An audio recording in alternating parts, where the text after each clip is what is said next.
Hi guys, this is my first try to show you how this Android system works on my 2015 Laguna 3. So I'm not going to start the car because I'm an underground parking spot, but here's what will happen. When you unlock the car, the unit will start by itself. I'll just start it manually. And then when you enter the car and start the engine, then also the original cell system will start. So I'll start that too. And the unit is beginning to boot.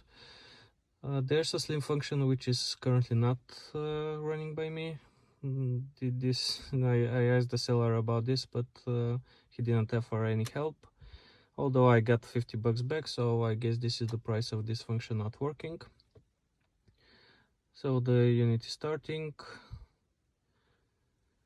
It takes just a little bit more time. I'm using the car launcher with the power on player. Everything starts automatically. I'll just pause the music for now. And this is how it looks. It supports, of course, Apple CarPlay and Android Auto. So the unit is connected to the original system on two places. The first one is the cable, which is behind the original small screen. And then also the original screen should be connected and hidden somewhere. In this case, I've hidden it somewhere here. There's a gap. And the second place is for the sound, because this unit doesn't have an amplifier. We use just the original amplifier. And it's connected via these aux cables. I'm planning to purchase the original joystick, which is mounted here instead of this white fluff, and then connect it with an additional controller so I can operate the Android unit from this joystick. We'll see how this will play out in the future. What is interesting here is that the original display information can be shown on this screen. As you can see, the volume information is displayed on the top, and at the bottom you can see, if we just try to change the sources, you can see this the information from the original screen. Then you can play your CD just normally. Sometimes here it's shown the Celsius, but in this case I'm not sure why it's missing. You can also go to the settings menu, just operate normally.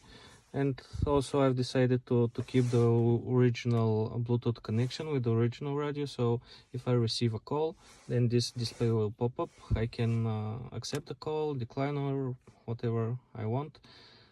Basically, I'm not using any of the functionalities of the original small screen. Sometimes it doesn't look very nice, but it's good enough, I think. As you can see, here's some strange symbols, but yeah, I can see it's fine. Okay, let's switch back to this. Yeah, basically this is how it works. If you have any questions or comments, please free to leave them in the comment section below. I'll be happy to answer them. And that's it for it, guys. Hi again, it's me 2 minutes later. Something else that will most probably interest you is if the steering wheel control here will work. Unfortunately, it won't. The Android unit is not supporting the original controls. It just has a support for third-party steering wheel options, which you can find on AliExpress, but yeah, they don't look very good. As explained, there's a workaround for the original joystick to be connected to this unit, and we'll see how this will play out in the future. So yeah, just subscribe to my channel and await future uploads. That's it. Bye.